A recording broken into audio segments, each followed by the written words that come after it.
দক্ষিণ এশিয়ার রাজনীতিতে প্রতিনিয়ত উত্তেজনা, প্রতিযোগিতা আর আধিপত্যের খেলা চলতে থাকে। আর এই খেলায় বহুদিন ধরে এককভাবে বিজয়ীর আসনে বসেছিল ভারত। প্রতিবেশী রাষ্ট্রগুলোকে কখনো বন্ধু, কখনো নিঃশব্দ প্রতিপক্ষ বানিয়ে অর্থনীতি, কূটনীতি এবং রাজনৈতিক প্রভাব বিস্তারের মাধ্যমে গোটা অঞ্চলের চালক হয়ে উঠেছিল দিল্লি। কিন্তু হঠাৎ করেই সেই দৃশ্যপটে নেমে আসে এক ব্যতিক্রমী চরিত্র। তিনি ডক্টর মোহাম্মদ ইউনূস। বাংলাদেশের প্রধান উপদেষ্টার পদে বসেই যেন মোদিকে কাঁপিয়ে দিলেন। একের পর এক সিদ্ধান্তে একটার পর একটা পদক্ষেপে বোঝাতে শুরু করলেন, দক্ষিণ এশিয়ার মঞ্চে আর ভারত একাই খেলোয়াড় নয়, বাংলাদেশও আজ দাবির জবাব দিতে জানে। আর সেখানেই মোদির এবার হাড়ে হাড়ে টের পেয়েছেন ডক্টর ইউনূসের ক্ষমতা আসলে কতখানি ভয়ানক হতে পারে। ভারতের সবচেয়ে বড় কৌশলগত অস্ত্র ছিল তাদের কৃষি পণ্য, যার মধ্যে পেঁয়াজ ও আলুর মতো দৈনন্দিন খাদ্যপণ্য অন্যতম। বছরের পর বছর তারা এই পণ্যগুলো রপ্তানিতে নিষেধাজ্ঞা দিয়ে বাংলাদেশকে বারবার সংকটের মুখে ফেলেছে। মনে করা যাক 2019 সালের সেই বহুল আলোচিত পেঁয়াজ সংকটের কথা, যখন হঠাৎ করেই রপ্তানি বন্ধ করে দেয় ভারত। বাংলাদেশের বাজারে হাহাকার, দাম বেড়ে যায় কয়েক গুণ। সেই শিক্ষা থেকেই ডক্টর ইউনূস শুরু করেন এক ভিন্ন যুদ্ধ, কৃষিক্ষেত্রে স্বনির্ভরতা।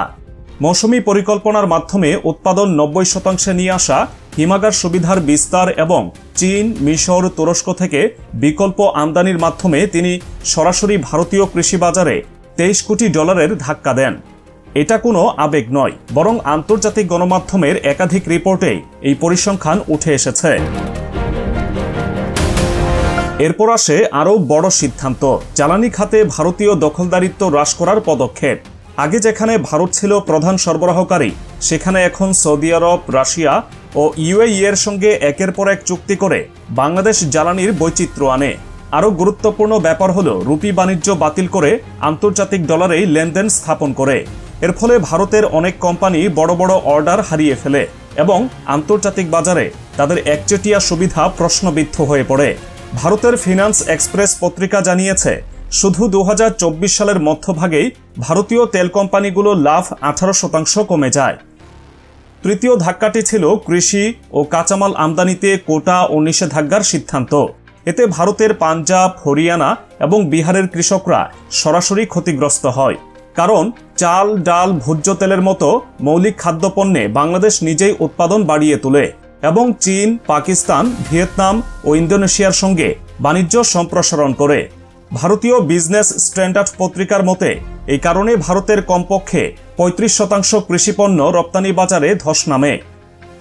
চতুর্থ সিদ্ধান্ত আরও কৌশলী, ডাম্পিং রোধে অ্যান্টি ডাম্পিং শুল্ক আরোপ করা হয় প্লাস্টিক, ইস্পাত ও রাসায়নিক পণ্যে। এর ফলে ভারতের $70 কোটি রপ্তানি হুমকির মুখে পড়ে, যার প্রভাব পড়ে ভারতীয় এসএমই শিল্পে। পশ্চিমবঙ্গের শিল্প মালিক ফেডারেশন এই ক্ষতির জন্য ভারতের কেন্দ্র সরকারকেই দায়ী করে একটি বিবৃতি পর্যন্ত দেয়। পঞ্চম সিদ্ধান্তটি ছিল যেন সরাসরি মোদির নাকের ডগায় ঘুষি মারা। পেঁয়াজ ও আলু আমদানিতে নিষেধাজ্ঞা আরোপ করে বাংলাদেশ বিকল্প রুটে হাঁটতে শুরু করে। ভারতের সীমান্তবর্তী কৃষি অঞ্চলে ফলনের পর বিক্রির জায়গা না পেয়ে পচে যায় লাখ লাখ টন পণ্য। ভারতের এনডিটিভি প্রকাশ করে, পশ্চিমবঙ্গ ও বিহারে এই লোকসানের কারণে কৃষকদের আত্মহত্যার হার বেড়ে গিয়েছিল। আর এই অর্থনৈতিক বিপর্যয় পরিণত হয় রাজনৈতিক চাপে। এরপর বাংলাদেশে শুরু হয় ভারতীয় পণ্য বর্জনের এক সামাজিক আন্দোলন। কোনো সরকারিভাবে নিষেধাজ্ঞা না থাকলেও বাজারে ভারতীয় কসমেটিক্স, ওষুধ ও ইলেকট্রনিক পণ্যের বিক্রি নাটকীয়ভাবে কমে যায়। দি ডেইলি স্টার পত্রিকার এক রিপোর্টে দেখা যায়, ঢাকার মার্কেটে ভারতীয় ব্র্যান্ডগুলোর বিক্রি 40% বেশি কমে গিয়েছিল 2024 সালের শেষ প্রান্তিকে। এর ফলে ভারতের ভোক্তা বাজারে বাংলাদেশ একটি নতুন চিন্তার কারণ হয়ে দাঁড়ায়। এই অবস্থার মধ্যেই ইউনূসের সবচেয়ে বিস্ফোরক কৌশল আসে রপ্তানি খাতে। তৈরি পোশাক ও চামড়াজাত পণ্য খাতে ভারতকে টপকে বাংলাদেশ মালয়েশিয়া, যুক্তরাজ্য ও সৌদি আরবের বাজারে নেতৃত্ব দিতে শুরু করে। আন্তর্জাতিক গবেষণা প্রতিষ্ঠান স্ট্যাটিস্টা জানিয়েছে, 2025 সালের শুরুতে বাংলাদেশের পোশাক রপ্তানি প্রবৃদ্ধি ছিল 17%, যেখানে ভারতের ছিল তুলনামূলক অনেক কম। এক কথায় ভারতকে পেছনে ফেলে এই খাতে বিশ্বে দ্বিতীয় অবস্থানই ধরে রাখল বাংলাদেশ। এইভাবেই ধাপে ধাপে সিদ্ধান্তের পর সিদ্ধান্তে ডক্টর ইউনূস একের পর এক ঘুঁটি সাজাতে থাকেন, আর মোদি সরকারের পায়ের নিচ থেকে মাটি যেন সরে যেতে থাকে। দক্ষিণ এশিয়ার মানচিত্রে যে ভারত এতদিন ধরে একক আধিপত্য চালিয়েছে, সেখানে এখন তারা প্রতিরোধ পাচ্ছে। আর সেই প্রতিরোধের প্রতীক হয়ে দাঁড়িয়েছেন একজন মানুষ, যার নামের পাশে আজ শুধু নোবেল বিজয়ীর তকমাই নয়, বরং একজন স্ট্র্যাটেজিক প্রতিপক্ষের ছায়াও জুড়ে গেছে। তবে এখানেই শেষ নয়। এর আগে চীনে দাঁড়িয়ে বাংলাদেশের প্রধান উপদেষ্টা ডক্টর মোহাম্মদ ইউনূসের বক্তব্য যেন ভারতের কূটনৈতিক মহলে আগুন ধরিয়ে দেয়। কৌশলী বক্তব্যে তিনি বলেন, ভারতের উত্তর পূর্বাঞ্চল অর্থাৎ সেভেন সিস্টার্স স্থলবেষ্টিত এবং তাদের সমুদ্রপথ একমাত্র নির্ভর করে বাংলাদেশের উপর। এমন মন্তব্যের পরপরই নিমিষে এই অঞ্চলটিকে পরিণত করে আন্তর্জাতিক কূটনীতির ব্যারোমিটারে, এবং এরই পরিণতিতে যেন দিল্লির কপালে পড়ে গভীর চিন্তার ভাঁজ। কারণ এই বক্তব্য কেবলমাত্র একটি সাধারণ পর্যবেক্ষণ ছিল না, বরং এটি ছিল একটি স্পষ্ট হুঁশিয়ারি। এরপর চট্টগ্রাম বন্দরের পাশে দাঁড়িয়ে ইউনূস যখন বলেন, এই বন্দর শুধু বাংলাদেশের নয়, বরং নেপাল, ভুটান এবং ভারতের উত্তর পূর্বাঞ্চলেরও ভাগ্য বদলে দিতে পারে, তখন তা পরিণত হয় এক অঘোষিত রাজনৈতিক দাবিতে। ভারতের চোখে এটি কেবল অর্থনৈতিক নয়, বরং এক বিশাল কৌশলগত পরাজয়ের আশঙ্কা। এখনকার বাংলাদেশ আগের মতো নয়। এখনকার বাংলাদেশ মাথা নিচু করে নয়, বরং সমান চোখে তাকিয়ে কথা বলে। এই সমতা আর ন্যায়ের অবস্থানই যেন ভারতের কাছে অসহনীয় হয়ে উঠেছে। ফলে নিজেদের রাখ ঢালার কোনো রাস্তা না পেয়ে ভারতের সরকার এখন প্রবল ব্যয়ে তৈরি করছে একের পর এক বিকল্প করিডোর, প্রতিরক্ষা ব্যবস্থা এবং নতুন সংযোগ পথ।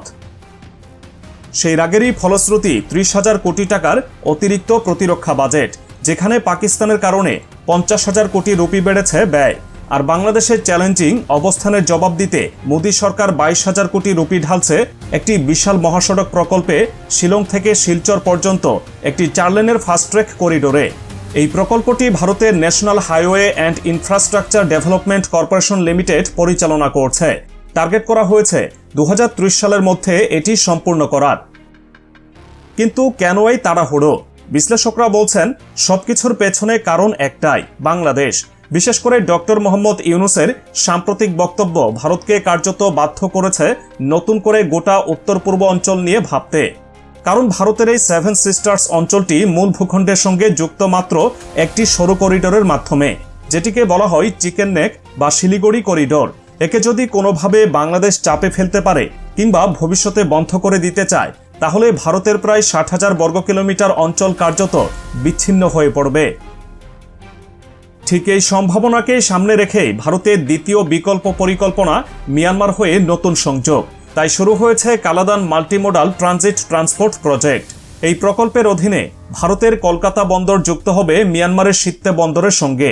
সেখান থেকে নদীপথে যুক্ত হবে পালেতোয়া এবং তারপর জরিনপুই পর্যন্ত সড়ক নির্মাণ হবে। এই করিডোর পরবর্তীতে সংযুক্ত হবে ভারতের আসাম, ত্রিপুরা, মণিপুর ও মিজোরামের সঙ্গে।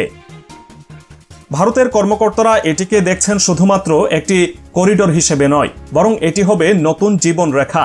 বিশেষ করে শিলং থেকে শিলচর পর্যন্ত হাই স্পিড করিডোর তো ভারতের জন্য যেন দ্বিতীয় স্পাইনাল করিডোর। এর মাধ্যমে একদিকে যেমন শিলচর, বরাক ভ্যালি, ত্রিপুরা ও মিজোরামের মতো অঞ্চল সরাসরি যুক্ত হবে কলকাতার সঙ্গে, তেমনি ভারত একটি বিকল্প সমুদ্রপথও পেয়ে যাবে, যেন বাংলাদেশের মুখাপেক্ষী না হয়ে ভারত নিজেই গড়ে তুলতে পারে তার ইন্ডিপেন্ডেন্ট ইস্ট গেটওয়ে। কিন্তু এখানেই উঠে আরও একটি কঠিন প্রশ্ন। মিয়ানমার তো নিজেই এখন জর্জরিত। একদিকে আরাকান আর্মি ও প্রতিরোধ আন্দোলন, অন্যদিকে আন্তর্জাতিক নিষেধাজ্ঞা। এই অস্থিরতার মধ্যে ভারতের এই বিকল্প করিডোর কতটা নিরাপদ, কতটা টেকসই, এবং এই পথ কি সত্যিই বাংলাদেশের বিকল্প হতে পারে? বিশ্লেষকরা বলছেন, কাগজে কলমে বিকল্প থাকলেও বাস্তবতা হলো বাংলাদেশের ভূ অবস্থান এতটাই কৌশলগত যে তাকে পাশ কাটিয়ে দক্ষিণ এশিয়ার এই অঞ্চলে টেকসই লজিস্টিক গড়ে তোলা কার্যত অসম্ভব। চীনও এখন বুঝে গেছে, ভারতকে চাপে ফেলতে হলে বাংলাদেশে দাঁড়িয়ে যেতে হবে, আর বাংলাদেশও বুঝে গেছে তাকে আর পিছিয়ে পড়লে চলবে না। সুতরাং এখনকার দক্ষিণ এশিয়া আর আগের মতো ইন্ডিয়া কেন্দ্রিক নয়।